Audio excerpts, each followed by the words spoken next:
Hey guys, welcome to the Best Online Tutorials channel. In this video, we're talking about how to fix Chrome keeps logging you out. Okay, and the first fix is going to be the cookie retention. So click on the three dots right here, and then go to your settings on the browser. Then select Privacy and Security, and in this tab, you need to click on Cookies and Other Site Data.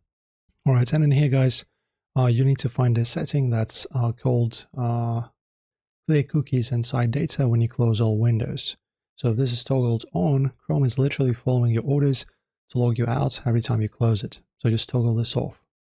And also ensure that your sync is turned on for your Google account so that your history and browsing data is also saved.